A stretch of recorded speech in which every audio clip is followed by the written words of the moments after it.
Hello friends, welcome to SSC crackers. और इस channel पे फिर से आपका बहुत बहुत स्वागत है। इस वीडियो में हम लोग डिस्कस करने वाले हैं इडियम्स एंड फ्रेजेस का पार्ट 5। और इस पार्ट 5 में डिस्कस होगा 201 से लेकर 250 क्वेश्चंस तक। मैंने ऑलरेडी पार्ट 4 तक आपको करवा रखा है, और अगर आपने नहीं देखा है तो उसको नीचे आप डिस्क्रिप्शन बॉक्स में आपको लिंक दिया होगा प्लेलिस्ट का, आप वहाँ से देख सकते हैं सारे को। चलिए स्टार्ट करते हैं हम लोग इस सेशन को। तो यहाँ पर आपके सामने जो पहला क्वेश्चन है ये दिया हुआ है बोल्ड फ्रॉम द ब्लू। और आप लोग को कितना आता है वो भी आप कमेंट कर सकते हैं, अच्छा लगता है देखकर कमेंट आप लोगों का। तो पहला क्वेश्चन आपके सामने है bolt from the blue. Bolt from the blue ये जो ईडियम्स है ये बहुत बार पूछा भी गया है और एक तरह से बहुत फेमस ये ईडियम है। इसका मतलब क्या होता है? इसका मतलब होता है अनएक्सपेक्टेड। ठीक है, अनएक्सपेक्टेड। आप सडनली से आप एक्सपेक्ट नहीं कर रहे थे और वो चीज़ आपके सामने हो गया, तो झटका जो होता है ना लगना, तो बोल्ड फ्रॉम द ब्लू हम टर्म यूज करते हैं। Okay, bold from the blue. Next question है आपके सामने कि sailing in the same boat. Sailing in the same boat इसको हम क्या बोलते हैं? तो यहां देखिए, he and his friends are sailing in the same boat. Sailing in the same boat का मतलब हो जाता है कि being in the same difficult situation, मतलब जिस कंडीशन में इस वक्त आप हैं उसी कंडीशन में सामने वाला भी है। तो आप लोग को क्या हो गया कि सेम बोट में है और सेलिंग कर रहा है। इसका मतलब कि जो भी कंडीशंस में वो सामने वाला है वही कंडीशंस में आप हैं। तो being in the same difficult situation. Next हम लोग देखते हैं और क्या दिया हुआ, गिफ्ट ऑफ द गैब। देखिए, गिफ्ट ऑफ द गैप का इसका इडियम्स का मतलब क्या होता है? गिफ्ट ऑफ द गैप का मतलब होता है ability to speak well. Okay, ability to speak well. जब आप एक अच्छा बोलते हैं, आपके अंदर एक टैलेंट है अच्छा बोलने का, तो हम लोग क्या यूज करते हैं? Idiom gift of the gap.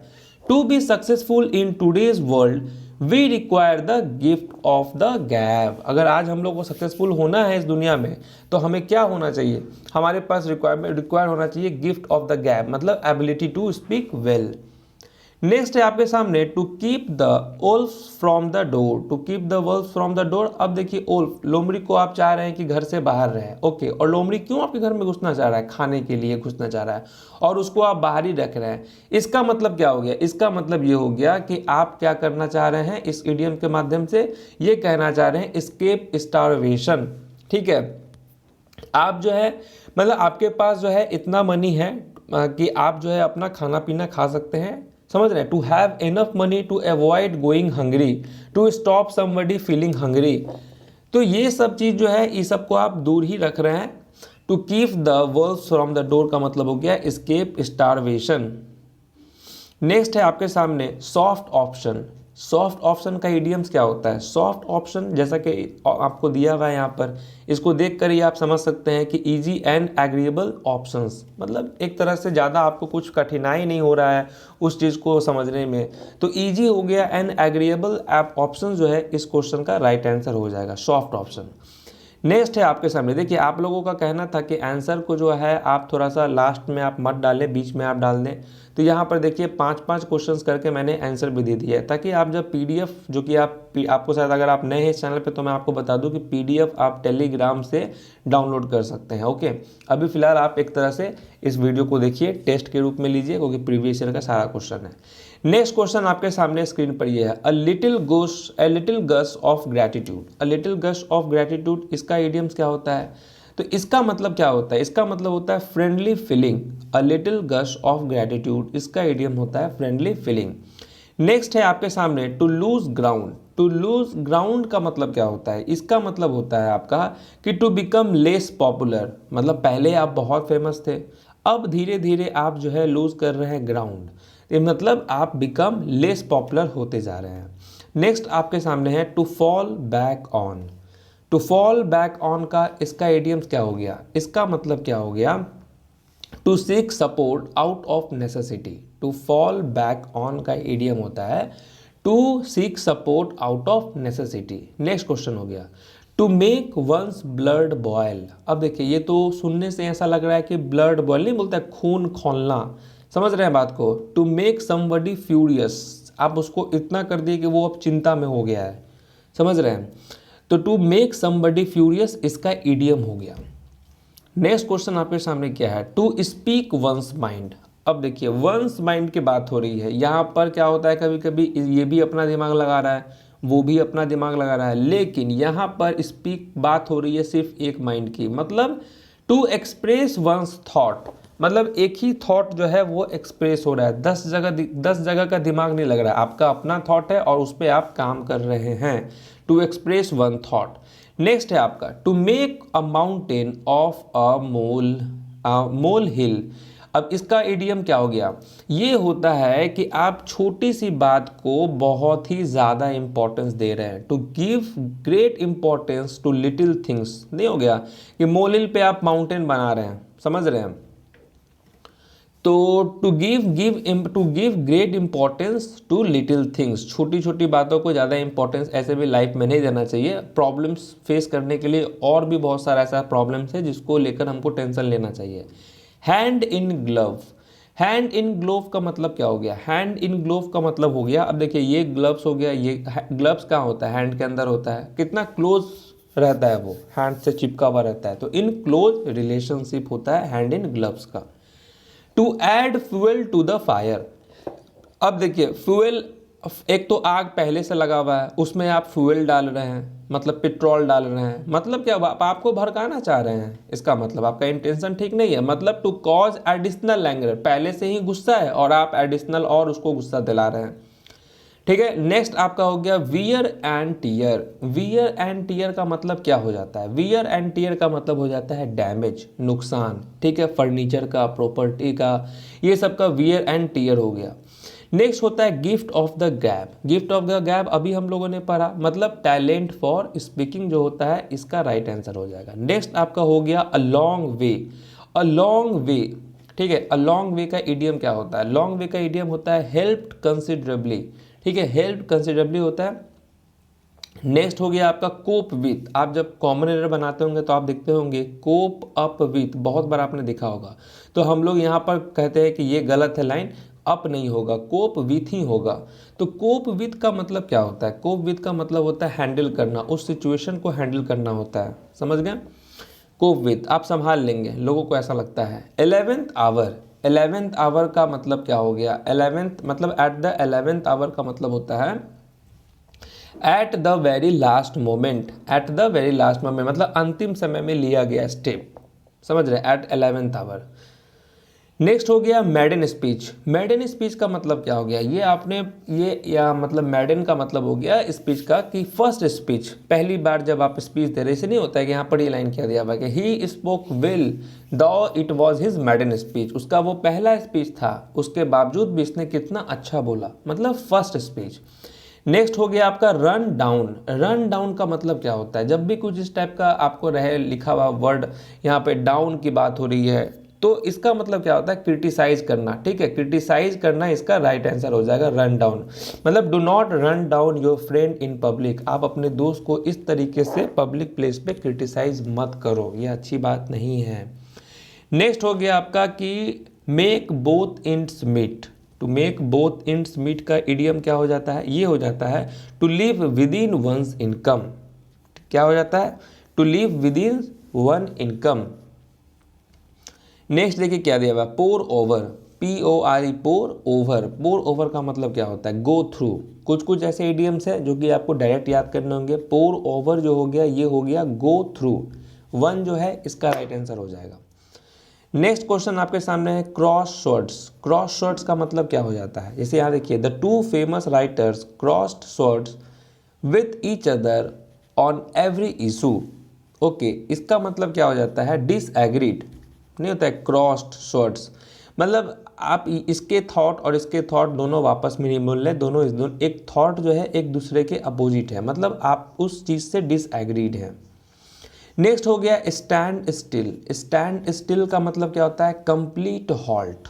Okay, मतलब a situation in which all activities और मूवमेंट हैज स्टॉप्ड, मतलब रुक जाना, ऐसे नहीं होता। The traffic came to a standstill after the heavy downpour of rain, मतलब बहुत ज़्यादा वर्षा हुआ, सारा ट्रैफिक जो है अपने अपने स्थान पर रुक गया है। ओके, नेक्स्ट हो गया कूल एज कुकुम्बर। अब देखिए कूल एज कुकुम्बर का मतलब क्या हो गया, कोई कोई ऐसे लोग होते हैं जो कि जल्दी नर्वस नहीं होते हैं, इमोशनल नहीं होते हैं, वो हमेशा कूल रहते हैं, ठंडा रहते हैं कुकुम्बर की तरह, तो नॉट नर्वस और इमोशनल। नेक्स्ट हो गया आपके सामने कि क्लोज सेव। क्लोज सेव का मतलब क्या होता है, ये सब यूज होता है एक्चुअली जब आप आर्टिकल पढ़ेंगे उसमें ये फ्रेज का यूज बहुत ज़्यादा होता है। क्लोज सेव का मतलब नैरो स्केप फ्रॉम डेंजर, बाल बाल बचना जिसको बोलते हैं ना, क्लोज सेव वही होता है। नेक्स्ट हो गया gone down the drain. Gone down the drain का मतलब क्या हो जाता है, ये हो जाता है वाज लॉस्ट फॉर एवर, हमेशा के लिए खो जाना, ठीक है ना। जैसे यहाँ देखिए when she realise that she had bought a fake product she knew that her money had gone down the drain. जब उसको पता चला कि ये फेक प्रोडक्ट मैंने खरीद लिया है, अब वो वापस तो होगा नहीं क्योंकि उसने इस्तेमाल कर लिया, तो अब उसको पता चल गया कि मेरा पैसा जो है पानी में चल गया, समझ रहे हैं, हमेशा के लिए खो गया।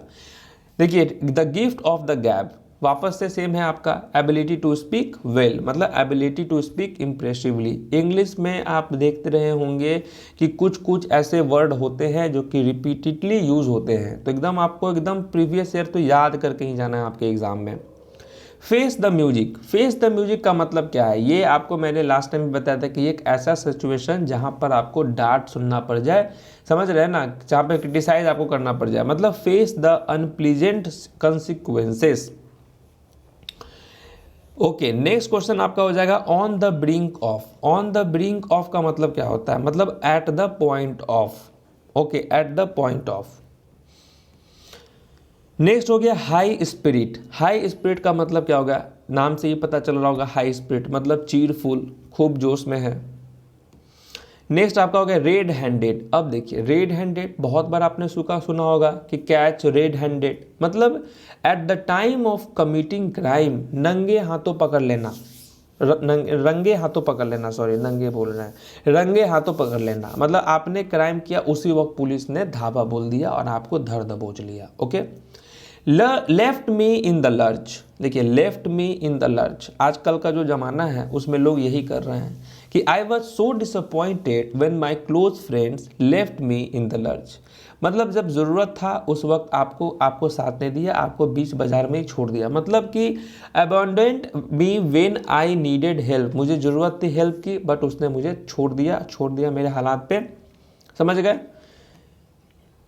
ग्रीज और एनीबडीज पाल्म, तो ग्रीज एनीबडी पाल्म्स ये आपका हथेली है, उसमें कोई ऐसे ऐसे कर रहा है, मतलब ग्रीज लगा रहा है, मतलब क्या कर रहा है, एक तरह से आप समझ रहे हैं, एक तरह से आपको वो नहीं होता है, क्या बोलते हैं उसको, रिश्वत देने की कोशिश कर रहा है, ठीक है, ब्राइब देने की कोशिश कर रहा है आपको। ग्रीज एनीबडी पाल्म का मतलब यही होता है।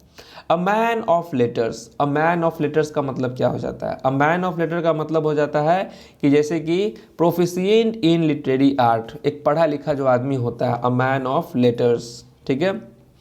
नेक्स्ट हो गया प्ले ऑफ ओल्ड स्कोर्स। पे ऑफ ओल्ड स्कोर्स। पे ऑफ ओल्ड स्कोर्स का मतलब क्या हो जाता है कि बदला लेना, ठीक है, आपने अपने माइंड में बैठा लिया था कि इससे तो बदला लेके रहेंगे और उसके बाद जो है आपने पे कर दिया उसके ओल्ड स्कोर्स को, जो उसने स्कोर डाला था 250 रन, आपने उसको 250 को चुकता कर दिया, मतलब रिवेंज ले लिया आपने। देखिए ना यहाँ पे लिखा हुआ भी सेंटेंस वही है, his friends beat the boy to pay off the old score, अपना बदला लेने के लिए उसको पीट दिया। नेक्स्ट है आपका wear his hearts on his sleeves. Wear his heart on his sleeves का मतलब क्या हो जाता है, कुछ कुछ ऐसे लोग होते हैं जो कि अपने फीलिंग्स को दबा के नहीं रखते हैं, खुलेआम एक्सप्रेस कर देते हैं, तो वही है कि wear his heart on his sleeves का मतलब हो जाता है एक्सप्रेस हिज फीलिंग्स ओपनली, खुलेआम अपनी फीलिंग्स को एक्सप्रेस कर देना।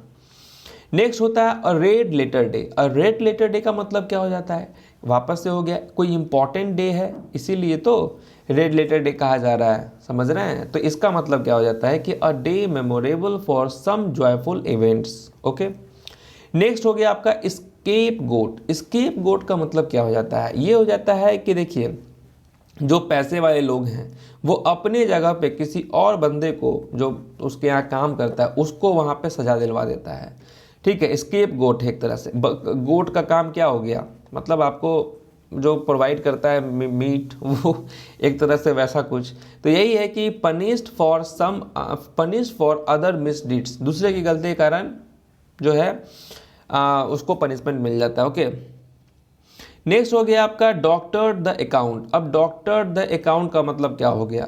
डॉक्टर द अकाउंट का मतलब हो जाता है टू मैनिपुलेट द अकाउंट, मतलब छेड़छाड़ करना उस डॉक्यूमेंट से। मेजर अप का मतलब क्या हो जाता है? मेजर अप का मतलब हो जाता है reach the level. Okay, reach the level. Stole the show का मतलब क्या हो गया? स्टोल द शो का मतलब हो गया आपने सभी लोगों का, जो भी लोग दर्शक लोग बैठे हुए हैं, आपने पूरे सभा को मोहित कर दिया है, जीत लिया है, मतलब won everybody's praise. Okay, on good terms. On good terms का मतलब क्या हो गया? ऑन गुड टर्म्स का मतलब होता है वाज फ्रेंडली। समझ गए? गुड टर्म्स तो वैसे भी एक अच्छा का पॉजिटिव वर्ड है। टर्न्ड डाउन, अब टर्न्ड डाउन का क्या हो गया? रिफ्यूज कर देना। मतलब नहीं होता है कि John offer of help was turn down by the police, खारिज कर दिया गया, रिफ्यूज कर दिया गया। Beat about the Bush.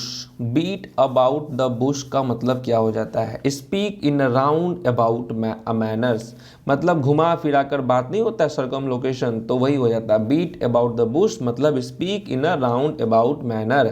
सीधा सीधी बात नहीं है, ऐसे ऐसे ऐसे ऐसे ऐसे बात होता है, समझ रहे हैं? इन lieu of. In lieu of का मतलब क्या हो गया? इन ल्यू ऑफ का मतलब हो गया in place of. In place of, instead of भी बोल सकते हैं। ओके, मतलब आपको आम खाना था लेकिन इन ल्यू ऑफ आपने एप्पल खा लिया, उसके जगह पे, इंस्टीड ऑफ। नेक्स्ट हो गया in the red. In the red का मतलब क्या हो गया? यहाँ हो गया इन डेंजर। अब देखिए लाल बत्ती कहीं दिखता है आपको तो आप समझ जाते हैं ना यहाँ खतरा है, तो वही मतलब है इन डेंजर।